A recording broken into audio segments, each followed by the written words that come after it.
नमस्कार, मैं हूं आपके साथ रोहित। तुर्की के राष्ट्रपति रेचप तैयब एर्दोआन तुर्की को आसमान पर ले जा रहे थे, लेकिन उनकी नीतियों की वजह से अब तुर्की भुखमरी का शिकार हो गया है। पहले तुर्की ने पाकिस्तान के चक्कर में भारत से दुश्मनी कर ली और कश्मीर को लेकर पूरी दुनिया में मुहिम चलाने लगा, लेकिन भारत ने दांव खेला और तुर्की की हेकड़ी निकल गई, जिसके बाद भारत और तुर्की के बीच तनातनी जारी है। उसी बीच तुर्की के राष्ट्रपति ने एक और चाल चली, लेकिन तुर्की की चाल उन्हीं पर अब भारी पड़ी है। मतलब ये कि तुर्की ने भारत का गेहूं लेने से इनकार कर दिया और कहा कि गेहूं में वायरस है, इसी से परेशानी बढ़ने लगी है और जून में देश में महंगाई करीब 80% तक जा पहुंची है, जो 2 दशक में सबसे ज्यादा है। तुर्की में जून 2021 की तुलना में इस बार जून में कंज्यूमर प्राइजेस 78.6% तेजी से बढ़ी है।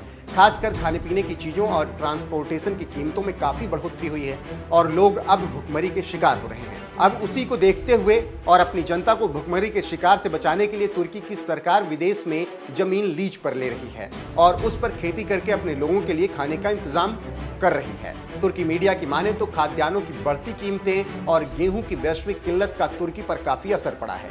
खाद्यान्नों की कमी को पूरा करने के लिए तुर्की अब देश के अलावा विदेशों में भी कृषि की योजना पर काम कर रहा है। तुर्की अपने कृषि उत्पादन को बढ़ाने के लिए अफ्रीका और लैटिन अमेरिका के कई देशों में खेती की जमीन को लीज पर लेने की योजना बना रहा है।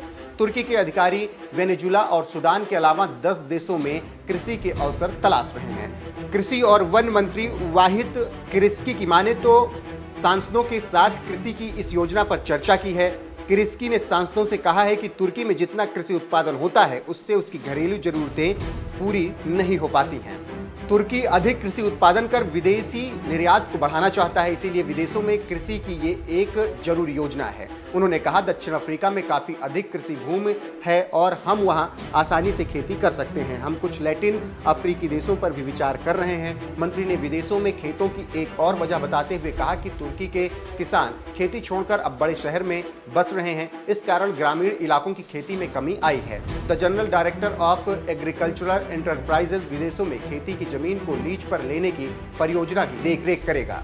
सूडान में तुर्की की योजना नहीं रही है। जानकारी देते चलें कि तुर्की ने इससे पहले सूडान में 8,50,000 हेक्टेयर खेती की जमीन लीज पर ली थी, लेकिन इससे तुर्की को कुछ फायदा नहीं हुआ। इस बार अधिकारी इन सभी बातों को ध्यान में रखकर योजना पर काम कर रहे हैं, जिससे खाद्यान्न को काफी बढ़ाया जा सके। देखना होगा कि इससे तुर्की की भूख कम होती है या नहीं। वहीं कुछ लोग कह रहे हैं कि ये सब एर्दोआन के लिए है, क्योंकि उनकी राजनीति की वजह से दुनिया दुश्मन बनी हुई है और दुनिया के देश तुर्की का साथ छोड़ रहे हैं और यही कारण है कि भारत ने गेहूं देने से भी इनकार कर दिया। अब देखना होगा कि एर्दोआन की अकड़ की जीत होती है या जनता भूखों मरती है।